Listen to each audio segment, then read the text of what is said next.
Dead Channel Duo podcast episode number 71. How you doing, Alexander? I'm doing well. How are you, Andy? Fine. Fine. With your Mike's Hard Lemonade? Changing it up, man. Changing it up. I feel like you're going soft on me, man.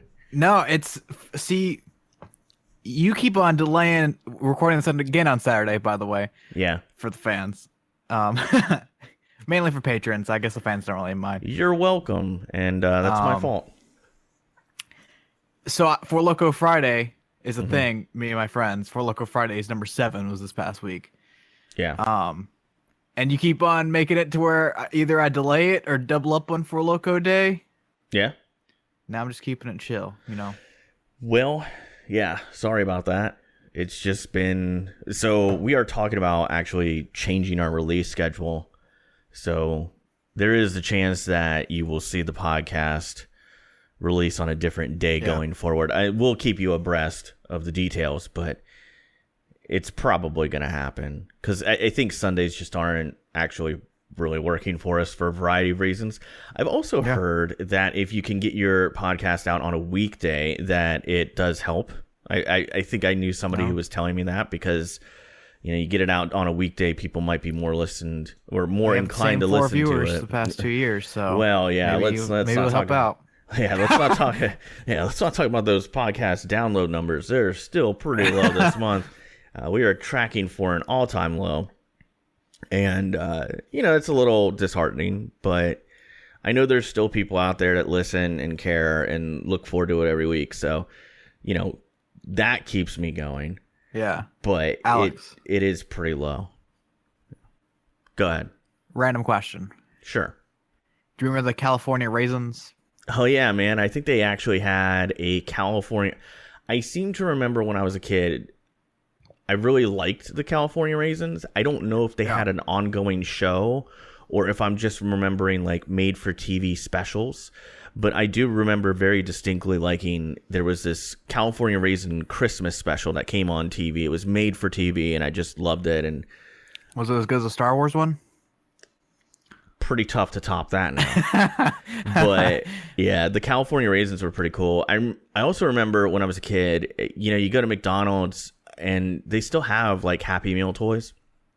But back then, they were generally like a little figurine. That was generally what the toy would be.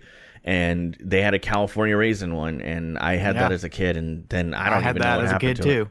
Oh, really? That's why I'm asking. I just randomly thought about it. I was like, hey, remember that? I didn't even know what it was because I'm super young. Yeah. I was like, remember that little like raisin like toy, and it had like a guitar? I was like, what is that? I brought up the California Raisins to a friend of mine who was about the same age, and he thought I was just making it up. He had never heard of it. He thought it was just this bizarre concept that I came up in my mind, and then I was trying to trick him. Like that. Probably. I know every once in a while somebody will bring something up to me that is completely legitimate and it's totally real, and I'll just say I don't remember that, and I think they're making it up. Didn't happen. No, it's not the... Oh god, I hate the Mandela effect. If you listen to this show, you know how much I hate the Mandela effect. It's a concept. It doesn't make any sense to me. But you know what?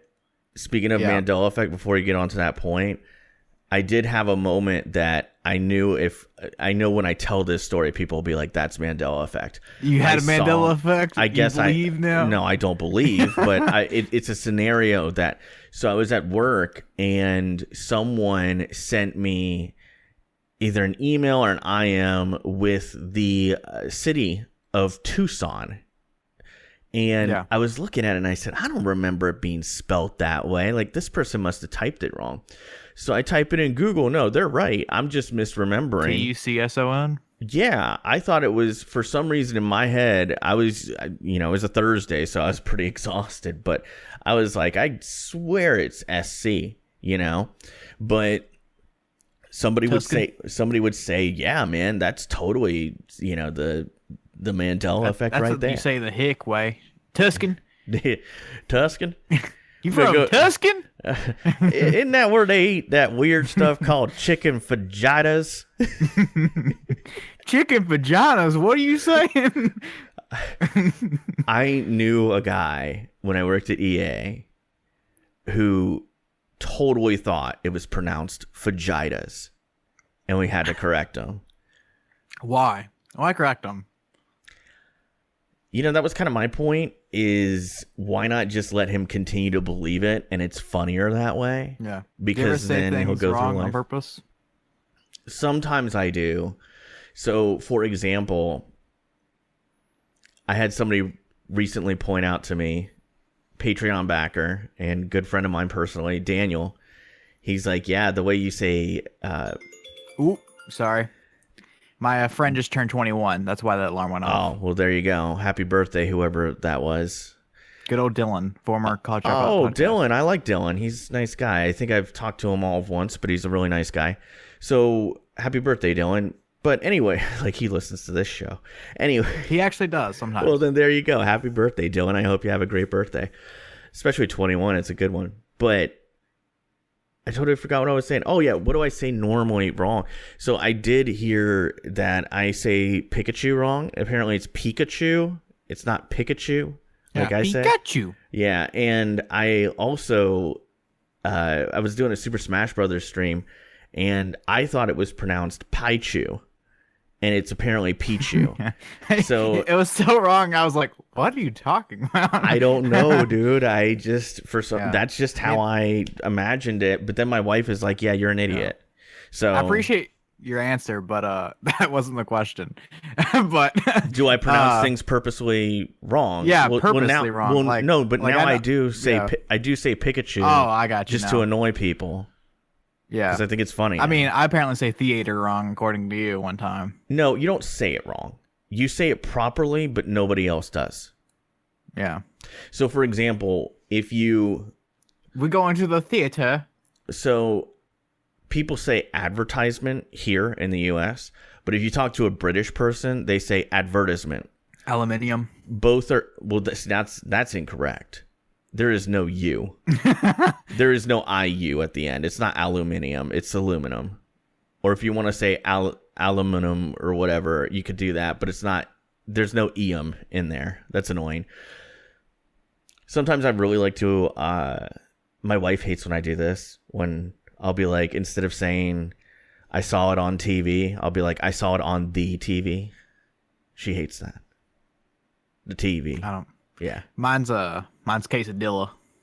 Get yourself a quesadilla. Quesadilla is a good one. Fajita is another good one. Can't get that arroz con polo.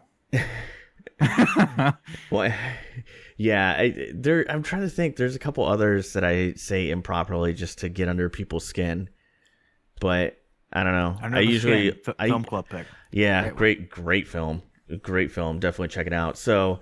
Wow, a lot of buffoonery right at the beginning of this show. I still have some more buffoonery before we get to the first topic. let's go with more buffoonery. What's your opinion on the current state of WWE creative, especially the Fiend character and Eric Rowan's Cage? I almost feel like you've been reading my tweets. And Ricochet. Again, I almost feel like you've been reading my tweets. So the Ricochet thing I'm not really too concerned with, because I know that the people that are heading up creative feel very strongly about his potential as a top guy, and I think that Vince he will. Know. Yeah, well, here's the thing: more and more, Vince is getting more and more hands off. I mean, it's based Raw's Paul Heyman's show. Exactly, and Heyman's really high on Ricochet, and justifiably so. He's an amazing talent. Yeah. He just has that it factor. Like, that's the thing about Ricochet. He's got a great look. He's terrific in the ring. He's got the it factor. His mic skills are kind of but you don't have to have Paducah native. You can have. Bret Hart always says you have to have two of the three: the look, the in-ring, the mic skills. Right? Most great wrestlers really rely on two. Right? Like, so for example, The Rock, tremendous on the mic, A1 look, full time. But in the ring, he was a little limited. He wasn't going to give you a 5-star match. Anyway, I digress. So Ricochet, I think, will be fine. I think that'll blow over. The Rowan thing was stupid. They basically made a 6'8" monster look like an idiot, carrying around a toy spider in a cage. It's just stupid. There was no point to it. There's no payoff. What happened last Raw? Or like behind the scenes wise? No. Vince took the script, ripped it up, and wrote the whole script within the same day of Raw. airing. I did not hear about that, but that is a very Vince thing, and he's done that before. I know he recently did it on SmackDown. He's probably like, I'm tired of this cage thing. Put a dumb spider in it. And then he also had Ricochet 24/7 championship. Yeah. Basically, like, demolish everything Ricochet, like, any hope for him. I mean, he's got to build up, you know. He can't just go back into the championship scene again. Nah, it'll blow over. And also, apparently, he doesn't like Shayna Baszler either. No. Well. Which she's, like, getting the biggest push ever. I get it, yeah. My biggest issue is with what they're doing this WrestleMania season. I feel like they're going back to what they've done previously that hasn't worked, which is relying too heavily on older stars instead of creating new stars. And I think that's always been WWE's problem post-Attitude Era, is they've struggled creating and keeping stars that have been made new stars at the top of the card in WrestleMania shows. I'm really sorry. I don't want to see Triple H wrestle at another WrestleMania. I'm not interested in it anymore. Not main event wise. I don't think that I want The Undertaker being one of the main events at a WrestleMania. I love The Undertaker. I always have, and I always will, and I have nothing but respect for the man. But I think even he would admit that it's probably time for... Should The Undertaker be there? Maybe he's in a lower match on the card? Yeah. I mean... But I don't want him towards the top of the card. And I certainly don't want a Bill Goldberg who, at this point in his career, literally does two moves. You know, he's way more limited in the ring than he ever was before. And that's saying a lot, because he was pretty limited in his prime. And, you know, to take the belt off The Fiend, to put it on Goldberg because you think that's going to get more of a WrestleMania moment is, to me, it's very damaging to your brand. I mean, but some people would say the opposite. I think that when I look at the Fiend character, when I look at Bray Wyatt, when I look at any of the top guys currently, you know, I want to see them have their WrestleMania moment. And I don't feel like Bray Wyatt ever really got his. And I don't know that he ever will. He keeps getting screwed out. Yeah, like, and I feel like I'm not a real big fan of that. He was the perfect person to break Undertaker's streak. And then they didn't have him break it. You know, I just, overall, I'm not really pleased with the way creative's going in WWE with probably the last 2 months of TV. But having The Fiend come, you know what stinks about it is they had Bray Wyatt come back with the Fiend character. Yeah. He comes back and he's over like Rover. He's red hot. And they jet him straight to the top of the card. They put the belt on him. He shouldn't have won the belt at all. He should have. He should have. And he should have kept it for a really long time. He should have won it at Mania. Whoever won it from him, it should have happened way later, and it should have meant something. And the match should have lasted 2 minutes and 30-something seconds. Yeah, it was really dumb. I don't like it. They did this to Kevin Owens with Goldberg, and they're doing it to The Fiend. I mean, Kevin Owens with got Goldberg. That Kevin Owens Jericho at WrestleMania, great match. It was a great match, but it should have been for the Universal title. See, so the way I would have booked Kevin Owens' Universal title reign is he keeps getting through by the skin of his teeth with help from Jericho, which is what they were doing. Yeah. But then something happens. You could even book it the same way, where Kevin Owens says, I don't need Jericho. Yeah, the exact same way, but just... This guy's a clown. He's holding me back, you know? Right? And Jericho goes, oh, yeah? Well, we're going to face off at WrestleMania. And then you do the... And obviously, Kevin Owens goes over. I mean, Kevin Owens goes over in that match, but you set up the big Jericho feud, and it's going to be great. You know? I mean, the Intercontinental Championship isn't like it was back in the 90s. Well, they were fighting for the U.S. Championship. Oh, my bad. I misremembered. Which is the other mid-tier title, so it's easy to confuse those two. I don't know, but like Intercontinental Championship used to actually mean something back. Well, it used to be where if you won the Intercontinental Championship, that was the your workhorse. Yeah, you won that usually before you won the world's title. The Rock, Stone Cold. Yeah. But there's guys like Randy Savage that was basically he only had the Intercontinental Championship, or like main like thinking of him within like his time is with Intercontinental Championship. Yeah, but it's Yeah. it's usually something that you win on your way to being a top guy, which I like. It should be that way. Now. It is lost. It has lost meaning. I hope Braun loses. I hope Braun loses, and then they have a triple threat match between Sammy, Cesaro, and Shinsuke for the belt at Mania. I mean, that's what we deserve, but I don't think it's what we're gonna get.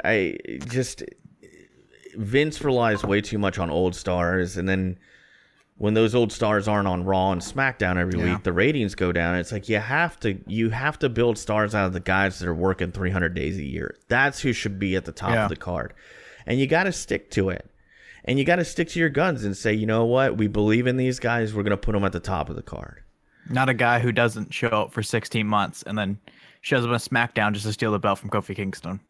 Exactly. So, like, you know, if we got a how have we not gotten a Rollins AJ Styles main event at WrestleMania by now? Like, how good would that be? Or imagine if we could get a Kevin Owens Shinsuke Nakamura main event, you know, even like Kevin Owens, Sami Zayn, like the classic rivalry. Yeah, give me that, you know. But I don't know. I just hate how they misuse all Sami Zayn, Cesaro, and Shinsuke. You know, it's kind of insane to think about, but you know, they had multiple chances to do like a Shield triple threat at WrestleMania, didn't do it. Yeah. You know, I feel like they really misused Dean Ambrose. That guy was just massively over, and they just misused Jon him. Moxley, though, man. AEW's good. AEW's good.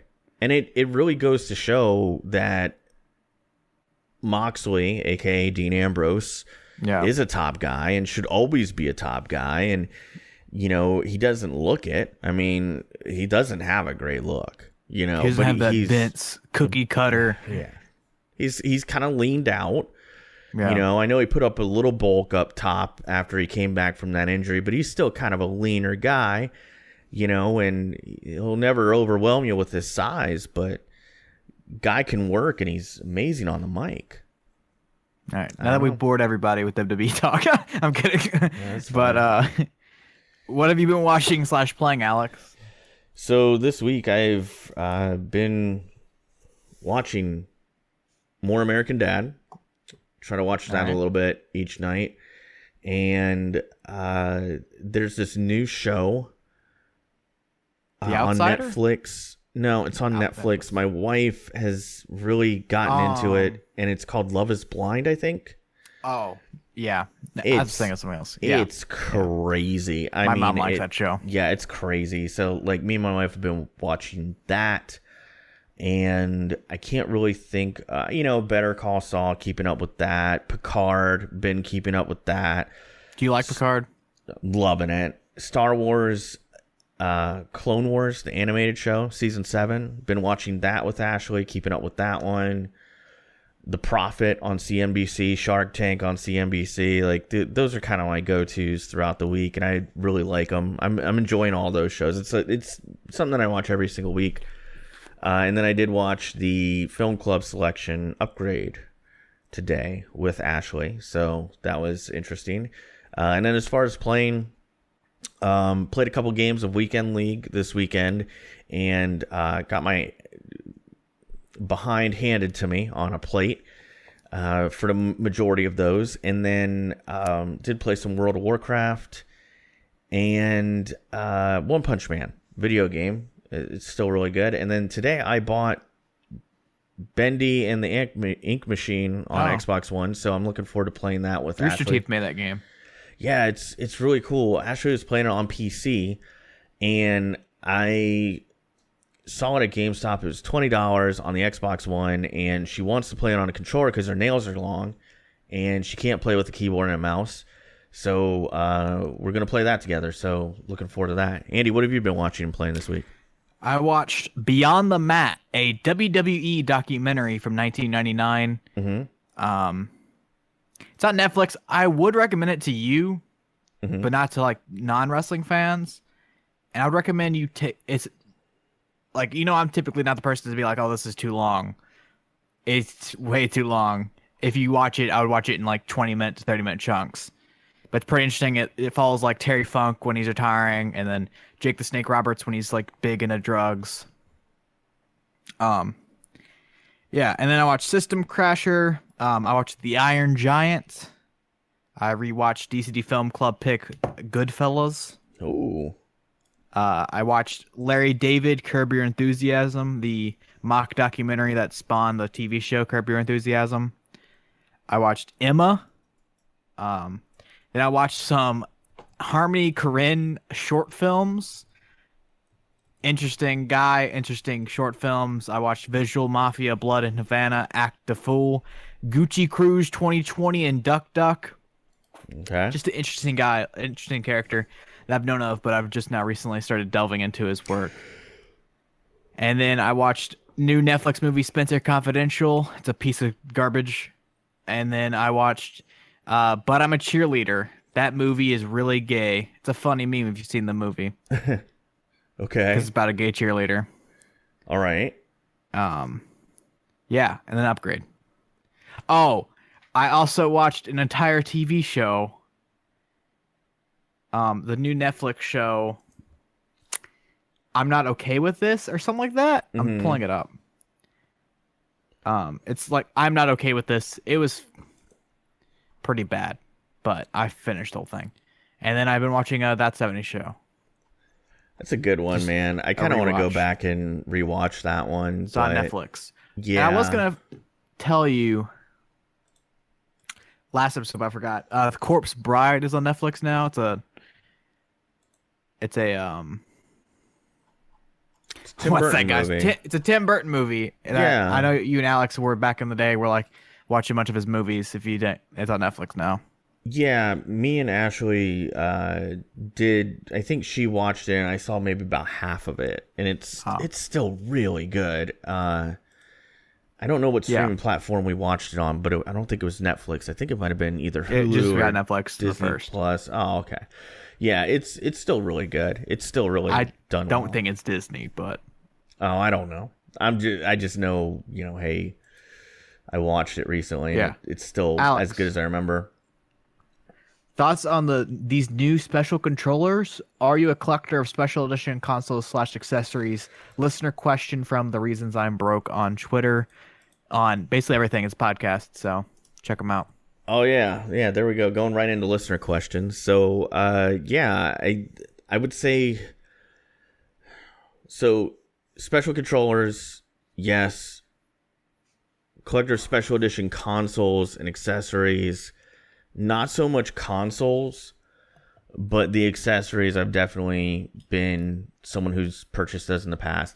The reason I can't really do special edition consoles is 9 times out of 10 I'm buying a console day one, and there isn't a special edition. So, like, for example, the most recent Xbox One Day One edition. Well, see, now that would be the one exception because sometimes you get lucky and they do something cool, and I hope Xbox continues to do that. And I would think that Sony could do something really cool too.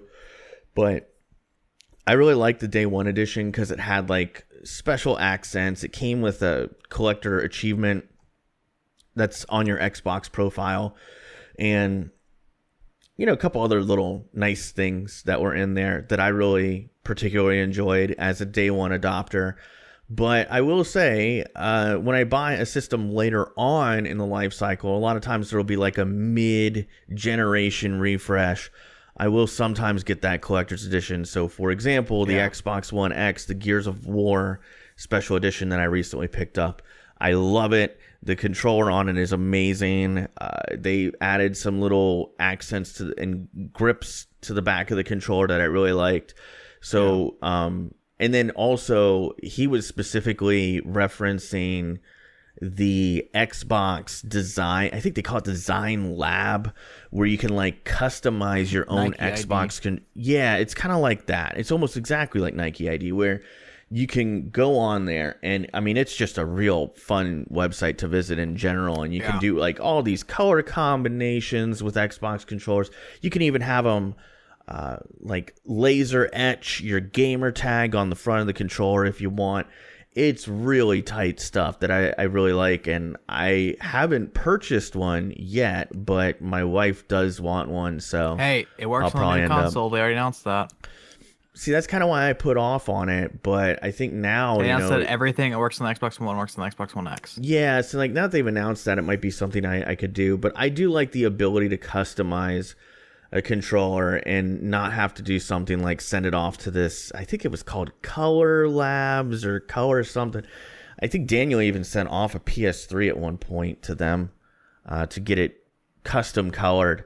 But I like that Xbox is giving you more customization options. I know they can't do it with consoles, but it would be cool if they did. But I do love a special edition console. I mean, I wish they did more of them. Xbox has certainly done quite a few over the years. Some more limited than others. Andy, do you like the limited edition stuff? I was going to show you for video listeners. This is my controller. I've had it for years. Doesn't have an RB button. Man. You have to hold the RB button on there. So does that answer your question? Kind of. No, I don't collect things. I have the Xbox day one. Don't have any desire to upgrade it until the next console comes out. Buy that one day one. Don't have a desire to upgrade that one if there's a new versions. Maybe not. I guess the only thing I collect, I guess, is Blu-rays. Which, if you count Criterion editions to be special editions of those, then yes. There you go. Yeah, the games I'm kind of a sucker for, especially when they do like a special edition of a game and it's only like $10 more. Dude, I like the special edition of State of Decay 2. Mm-hmm. Doesn't come with the game. Oh, yeah, I remember we were making fun of that. Yeah, I'm a real sucker for, I know this isn't the question, but I'm a real sucker for steelbooks on Blu-rays. So, like, if they're coming out with a steelbook for something that I really liked or enjoyed, like, I got the Joker steelbook, I got the Detective Pikachu steelbook. I want to get the Sonic steelbook when that comes out. You know, How to Train Your Dragon, they re-released it in 4K, and it has steelbook for every single one of them, so we went and bought that set. Yeah, there's like a bunch of old Pixar stuff. Yeah, they have Toy Story 4. I got the steelbook for that because it looks so good, you know. It looks great on the shelf. But you know, I had somebody recently tell me they don't like the way steelbooks look, so I was like, I just don't. The reason I don't like them is because I don't like it.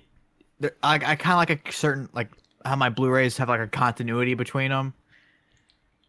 Like some of them I don't, but like I like to keep the slip covers together, and the ones without slip covers, and then I keep my Criterions together. And then I don't know, like that's exactly what that person told me about steelbooks, is that it looks off on the shelf, and I'm like, that's a fair point. Which, I mean, you could say that about Criterion editions because I don't know, I just like the way they look. They're really cool though, the Criterions. Anyway, also, Daniel asked about the Patreon backers and t-shirts. So I am going to research that. So I'm not ignoring you, Daniel. I don't know. I'm going to have to go in there and look at how many times, because Patreon's weird. Maybe I'm using it wrong, but you have to go in there and like manually count how many months has someone been a backer at whatever level. So yeah, I'll definitely get you an answer this week on that, Daniel. I haven't forgotten about you. So moving on to entertainment, Andy. This is something two big things. Yeah, this is something that kind of surprised me, but then again, when it was explained to me, it doesn't surprise me so much. James Bond: No Time to Die has been delayed until November 2020. So because of coronavirus. Yeah. Kind of crazy, isn't that? I mean, it makes sense though. Yeah. Like, but I don't know. It's weird, but I get it. You know, you can't be like, that's stupid. No. It's not like they have to, like James Bond it's not like they have to go back and make James Bond look more like Sonic, you know? Here we go. Release the pre-coronavirus cut. So, I joke, I kid. So, like, I get it, and then I don't get it. It's one of those weird things. I try to keep in mind, so I'm biased. I want to make that really clear up front. I'm biased on this coronavirus thing because I've seen a few of these things in my lifetime, and they almost inevitably blow over, and then you never... I guarantee you, if I went to 10 people on the street and I'm like, what's H1N1? I bet more than half of them wouldn't even remember what it was, right? Bird flu, swine flu, I had SARS was another one. They've had all these over the years, and I understand that they're not all created equal. They're not all the same. But these things do tend to blow over. And I do think that our media and also some people on social media who have platforms are certainly blowing this out of proportion. That being said, I think it's important to be safe, take precautions, and wash your hands, please. But, you know, I see people kind of sort of overreacting to this coronavirus thing. And, I don't know, man. It's kind of a weird time in the world. This is a worldwide issue. But I am biased because I'm sitting here thinking optimistically because I see the economic impacts that this could have, and I like to hope and think that this will pass quickly so that the stock market can go back to usual, supply chains won't be interrupted, healthcare systems won't be overly taxed, people won't be able to price gouge items on Amazon because price gouging hand sanitizer. It's already happening.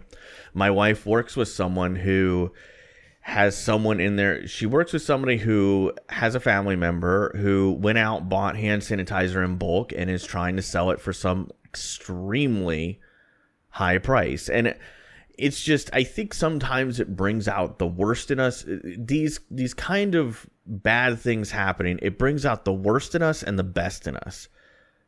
Different people, it brings out different things. You know, you'll see some people who come forward, lend a hand, pitch in, try to do something good for other people when they don't have to. And then you got people price gouging. And it's no different than when there's a hurricane, when you see people buying plywood in bulk and then trying to sell it. Yeah, there's a hurricane going through. Yeah, but stay safe out there. And I totally get why you would delay this, because right now a lot of people, I would guarantee that movie theater attendance is down. And no. Okay. Well, I know airline travel has been lower. Oh my god! All these boomers want to go see The Call of the Wild. This dumb movie about Harrison Ford and a mocap dog. It's a dude motion captured as a dog. Yeah. And then, oh my god, the movie's so fucking stupid. It's bleep. But I do get it. As Andy makes it harder for me to edit. So, yeah, I get it, but it's unfortunate. I look at so many things that are happening because of this, and I feel bad. You know, like I mean, I'm not really a victim, but I mean my stock portfolio has taken about a 10% hit in the last 2 weeks. Now I know it'll just go back to normal, but I mean, there's people out there that are really panicking over this, so I don't know. We're at threat level afternoon. Yeah. Not at threat level midnight. Yeah, not threat level midnight.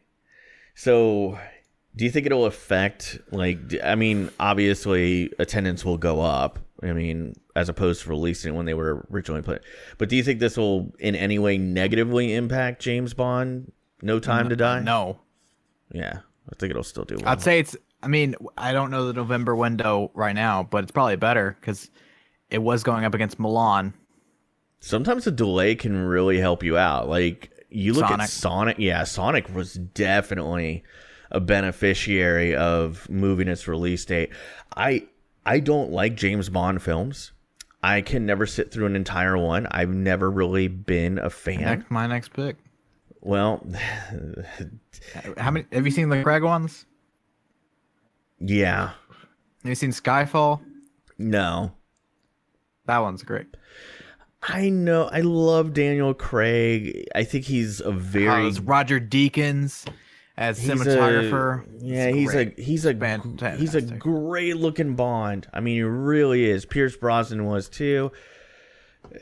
Actually, you know what? I don't think they've ever had a bad Bond. Like Sean Connery was great, Roger Moore was great.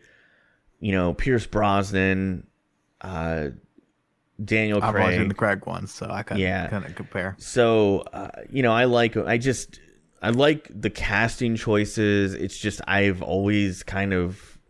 just never got interested in it. I don't know. I'm weird like that. Yeah. But I hope it does well. Anyway, so moving on to this news from HBO. They're developing a series adaptation of The Last of Us. That's kind of... You read that like you're just now hearing about this. I have not heard about this. So they're developing a series. They're adapting Last of Us to a TV show, and it's the two creators behind it are the actual guy that made The Last of Us. Okay. Which is great news. You know, that is good news. You're not going to get some guy that's going to, you know, not understand the source material. Yeah. The other guy working on it, guy who made Chernobyl. Well, I like that. That just seems like a good idea all around. Yeah. And then it should be great. I think it will be. You know, yeah. I feel like they're getting all the right players involved. You know, the original creator, one of the original creators, you know, the source material will be treated well. And then you're getting someone who did a terrific TV miniseries that was critically acclaimed, and even just the public, you know, who generally is wrong about things, they loved it too. So I feel bad saying that, but it's just kind of how I feel. Hey, let me tell you, in game, bro. There you go. I mean, that's kind of my point, is like, generally speaking, when it comes, so like when you talk to people about film, your average person doesn't really, you know, watch that many films in a year. And I mean, I hear people all the time unironically say their favorite movie of all time is Endgame. So, you know, I ironically say it. I don't know that I have the balls. Unironically, like Shawshank isn't my favorite movie anymore. Really? And you'll find out the new one when I pick it. I'm surprised, but because also, like, it's Shawshank. I mean, it's amazing. It's so great, but it moved down to my 6th favorite. Well, there you go. I don't know. I'm interested to see what it is, but I feel like it's going to be like Killing of a Sacred Deer 2 or something. So, no. I don't know. But I'll check out Deer 3. I'll check out that HBO series. That could be pretty good. Especially since The Walking Dead has kind of died off. I don't even watch it anymore. I got so into it, and then now I don't even watch it anymore. I'm kind of sad. So, moving on to DCD Film Club. This week, we're taking a look at Andy's pick, and that is Upgrade from 2018.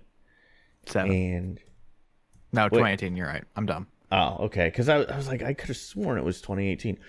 So this one was directed by Lee Winnell. It was pretty hard for me to find. I ended up having to sign up for a HBO Now trial with a burner email account to watch this. Didn't you remember last episode when I was like, oh? Yeah, I didn't know it was going to be quite that hard to find it. So I did get the HBO Now trial just for this, but I'll kind of touch on that later. So Andy, I'll let you lead off. Well, I did preface this last episode being like, I was blown away by this movie when I first watched it in theaters. Can't say the same about this time. Oh, okay. Yeah. I think that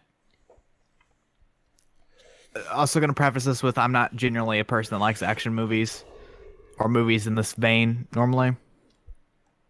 But I think the uh, I think there's some cool the cinematography during the fights is really cool and really unique, and like the coloring of them. I'm really struggling right now, to be honest. I'm sorry, I'm really tired. I think the color is really used well in this movie, and it's really great. I enjoyed that. But story-wise, the first act was really slow and really kind of boring before they actually get to the actual action. And I guess when I watched it in theaters, the action and the end, the third act, was so great to me that I completely forgot about the first act being so terrible. Mm-hmm. And also, in my second time watching it, I found that the story outside of the fight scenes was pretty bad. I guess I was just in a mood when I was watching it originally. I get that the story is pretty how do I word this? It's circumstantial, where it's like it's very convenient that a bunch of things line up. But it's an action movie, so I guess all action movies have dumb stuff like that constantly. Okay. The score wasn't really that memorable. All right. It wasn't like bad. Like, I enjoyed some of the synth stuff. Uh-huh. But yeah, the second time watching it, it wasn't as good as the first. It could have been also I watched it in the theater. And the theater's a different experience than watching it on a laptop. Okay. Well, let's put it this way. Another week, another disagreement between Andy and Alex on a film. So you liked it? Yeah. So great. First off, right out of the gate, I'm mad I didn't buy it. And I might go back and buy it because good. I really for the first probably like 15 minutes, I don't think it was good, if that makes sense. The opening act is it's slow to get started. But in retrospect, I go, how can I put it? It sets up the rest so well, I can't be mad at it. Yeah. And it has to be there because it gives Gray, the main character, it gives him motivation.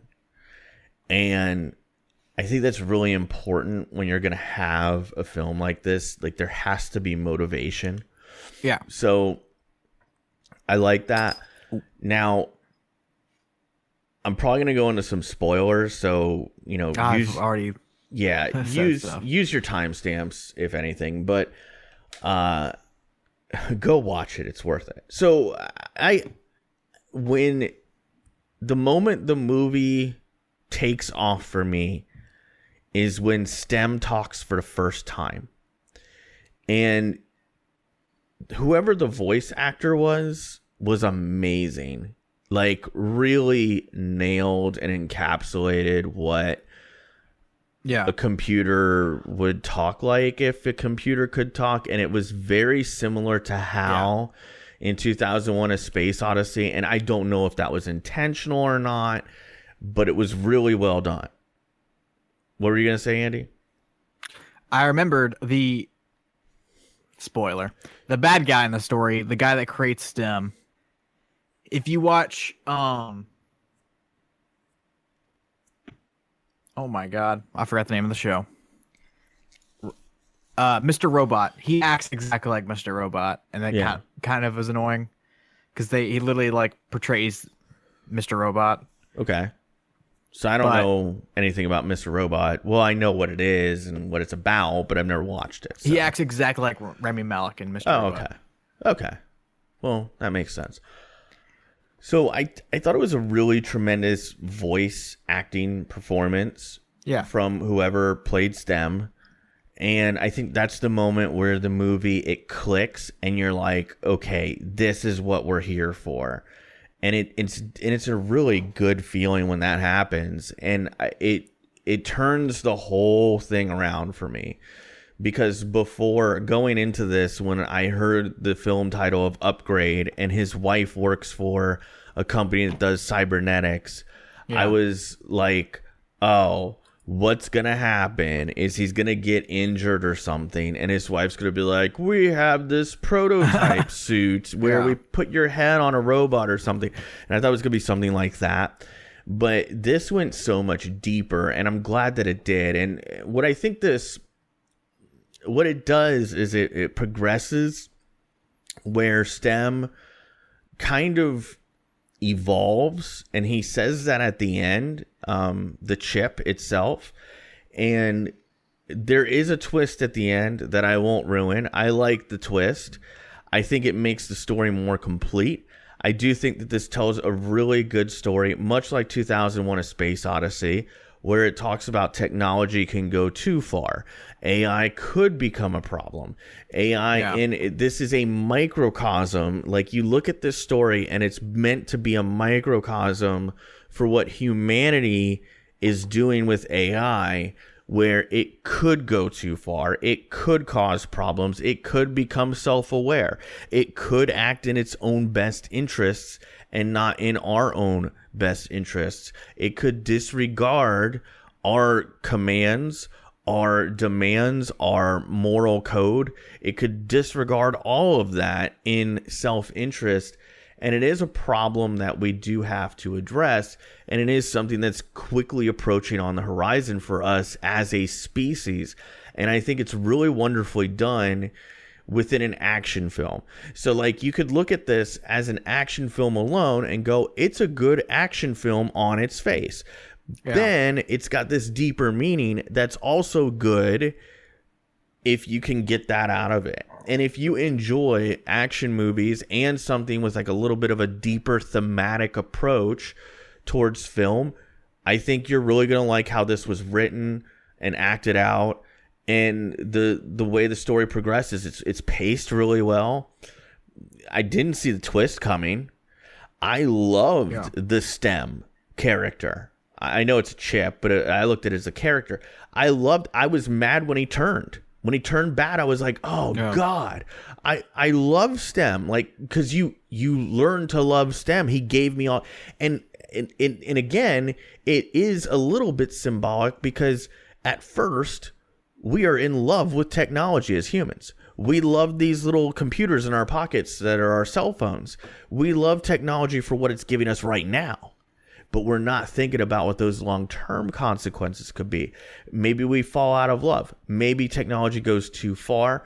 Even like he says at the beginning of the movie, he's like, yeah, you know, he was talking about the chip before it was inside of him and before he got injured.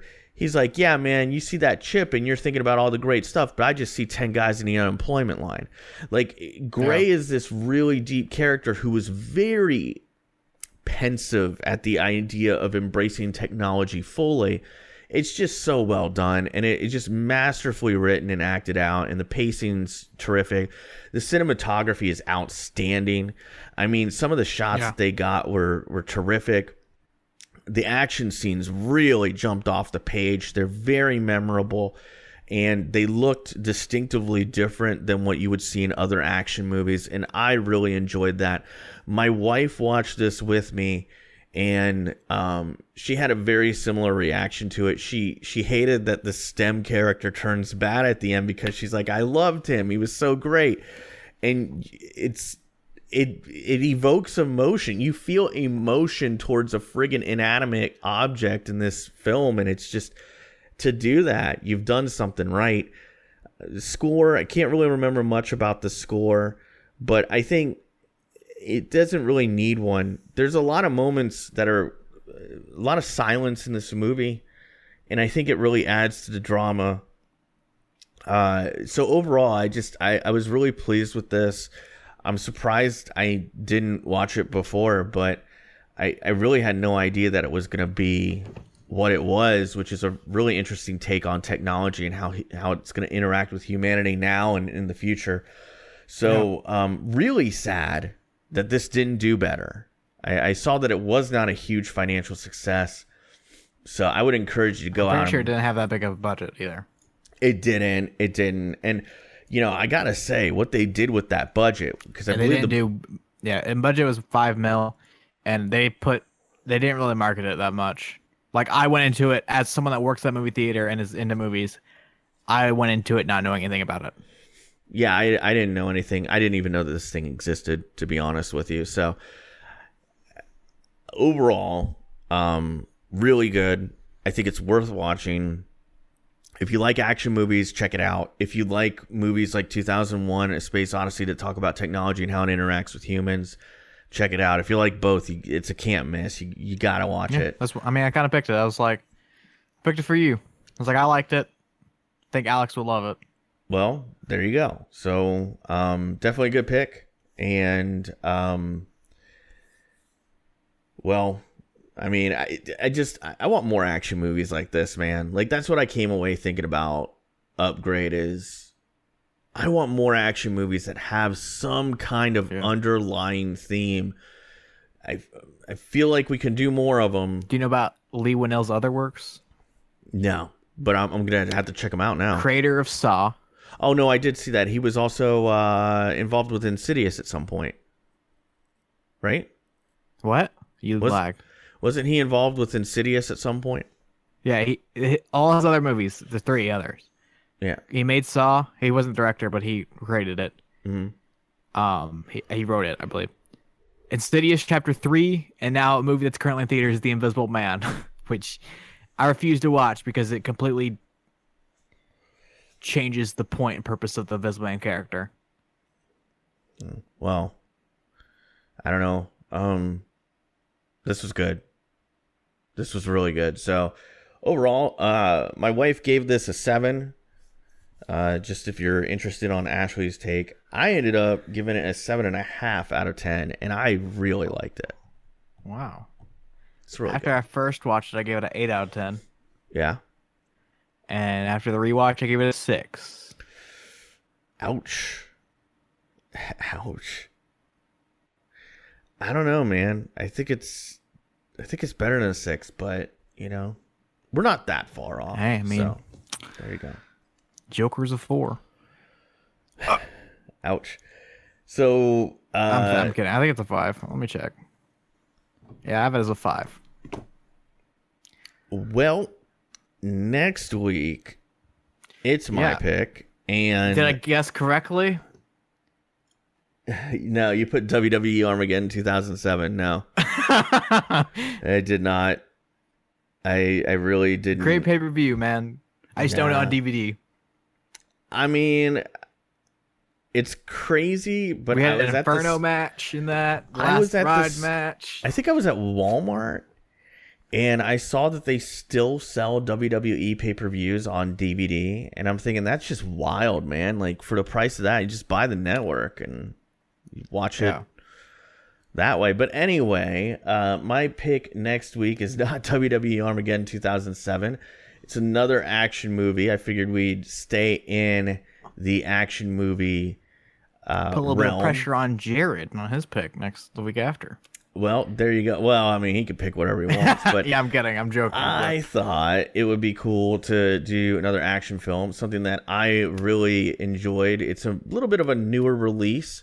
So, again, if you're going to watch this one, I'm going to recommend that you either purchase it. It regularly goes on sale, or you can go get HBO Now. Just get a... Go ahead. Hey, you got one for the upgrade if you got it. Well, I already own this, but it is Alita Battle Angel from 2019. Oh, God. Yeah. So, what was that reaction? It's on. Okay. Next week's gonna go poorly. I can see this already. Wasn't expecting that. I'll be honest with you, but well, nobody picked a movie from that yogurt guy. So, no Dick Figures the movie. Hey, my next pick, bro, the favorite. There you go. Dick Figures the movie. It's coming. You think we don't want that, though? I don't think you want it. I'll tell you right now, you don't want it. Yeah. Is that an episode, Alex? What? Are we done? No, we got to do the wrap up. That's what I mean. Well, yeah, that's it. So, that's episode 71. And as always, want to go over a little bit of promotion here, because I got to do that. Got to get my stuff in. So, t-shirt link always in the description. If you buy one, it gives us like $6, and we appreciate it. So, there's that, and then patreon.com/DCD podcast. You can help support the podcast for as little as $1 a month. You get all kinds of perks. I'm not going to say early access because that hasn't been happening lately, so I feel bad about that. But you do get a little bit earlier, and there's other things too. I won't go over all those right now, but want to give a big thank you to our Patreon backers: Dumbest Sphinx in the Egg tier, Bobby in the Andy tier, Jared and Daniel in the Gold tier. So thank you for that. I really appreciate it. I know Andy does too, and you guys are literally what keeps this show going from a financial aspect. And then if you can't support us in either one of those ways, that's cool, but there are a couple free ways you can support us. Number 1, subscribe to us on YouTube. Number 2, you could go on iTunes, leave us a review on there. Number 3, I know I said couple, but I'm going to give you an extra one. You tell a friend about the show, help out those download numbers. That'd be awesome. And go to deadchannelduo.com, and you can find out everywhere we're located. That's not a fourth thing, but Andy held up the 4 horsemen. There you go. Great stable. One of the greatest of all time. So The women version? No. I mean, I think because they were never really officially a stable, like on. Yeah, but Too Cool is the best stable ever, so it doesn't matter. Who? Too Cool. Yeah, sure. I don't Greatest know, man. tag team ever, greatest stable ever. For me, if we're going to talk about greatest stable ever, it's really down to 2. Degeneration X would be a close third, but it's got to be the 4 horsemen in the Von NWO. Ooh, that's a good one, but I'm sorry. It's got to be the 4 horsemen or NWO for me, but I don't know. A lot of wrestling talk on this week's episode. So, Yeah, deal with it. yeah, I hope you're a wrestling fan. Well, we did get feedback saying we should talk about stuff people care about more. So we talked about wrestling. Yeah. We talked about coronavirus for a little bit. Let me get the politics in. Joe Biden is an idiot. Quote from Joe Biden this week. I'm Joe Biden, Democratic candidate for Senate. That's a real quote. Yeah, I don't know, man. Politics. Hey. Vote for Alzheimer's is a vote for Biden. Pretty much. I mean, I don't know. I feel like we're headed towards another election. Way, but, yeah, I just think that we're headed towards another election that's going to be very divisive. So I am not looking forward to that. I've already been called out at work for being too conservative, so I'm hoping that doesn't happen I would call it conservative, even though that I want Bernie to win. But I'm not voting because I don't believe in the two-party system, and I refuse to vote. So I guess I really can't complain at the end of the day. That is true, but if I was going to vote, I would vote for Vermin Supreme. Okay. I don't know what that's a reference to, but okay. He's running for president. Vermin Supreme 2020. Oh. If he gets elected, everybody gets a pony. Okay, well, that's a He's platform. a real candidate. You should look him up. Well, I'm sure he is, and I mean that's a platform we can all believe in. Everybody gets a free. Oh, dude, he's Boothead. I know him. Yeah, Vermin Supreme. Yeah, he's like he's a city commissioner or something somewhere. Yeah, he's ran for president for the past 6 elections. I mean, more power to him, man. Anybody that'll strap a boot on their head every day. That wasn't the first time he ran for president. No, it wasn't. It wasn't. He just never really went through with it all the way. Hey, Vermin Supreme, when he gets that Mike Bloomberg money, next president. Well, there you go. So that's going to do it for DCD 71, guys. Everybody's going to get a pony, maybe, one day. Yeah. If we survive the coronavirus. No, I'm gonna watch that's a terrible joke. Please be safe out there. Now it's the Israel Adesanya fight starting right now. Great fight. Let's get it. Adesanya, Yoel Romero. I watched the Wei Lee fight and the Joanna Jacek fight during this podcast. Great fight, by the way. Mm-hmm. But big Adesanya fan. Hope he wins, but probably won't because I'm saying this on the podcast. Knock on wood. All right. Well, that's it for DC 71. We'll see you next week. Thanks for listening. Bye. Das Vidania. Goodbye.